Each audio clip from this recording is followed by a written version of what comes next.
મુખી રૂપ ફૂલ જે છે એ સૂરજ ઉગે ત્યારે એના તરફ મોઢું કરે જાય. સૂરજ જેમ જેમ ચાલે એમ સૂરજમુખી ફૂલ ફરતું જાય.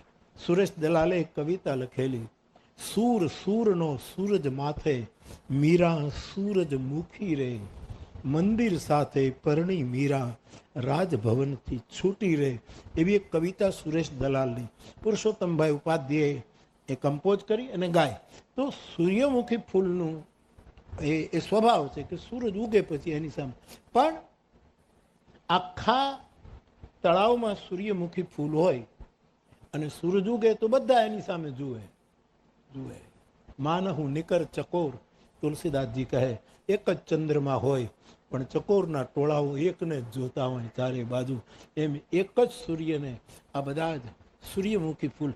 પરંતુ ચોમાસું હોય, મેઘાડંબર હોય, વાદળા છવાયા હોય અને એવા સમયે સૂરજ તો ઉગી ગયો હોય પણ દેખાય નહીં, ત્યારે સૂરજમુખી શું કરે? ત્યારે શું કરવું? ત્યારે પ્રકૃતિના એક નિયમ પ્રમાણે મેં એવું સાંભળ્યું છે એટલે કહું છું, જોયેલું ખરું પણ એને વ્યવસ્થિત સાંભળ્યું. પ્રકૃતિના હિસાબે જ્યારે સૂરજ ન દેખાય ત્યારે સૂર્યમુખીઓ શું કરે? ત્યારે એ સૂર્યમુખીઓ એકાબીજાના મોઢા જુએ.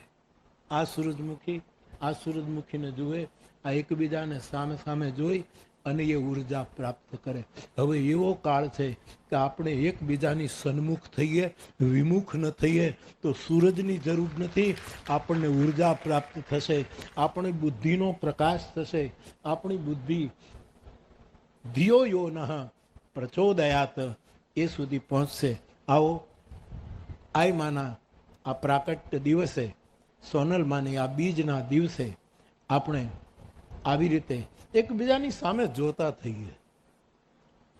થઈએ એટલે જોઈએ તો છીએ જ, બધાને મળીએ ત્યારે બધું જ, પણ આમ જોવાનું, એકબીજાને જોવાનું એનો અર્થ આપણે જે ક્ષેત્રમાં હોઈએ એકબીજાની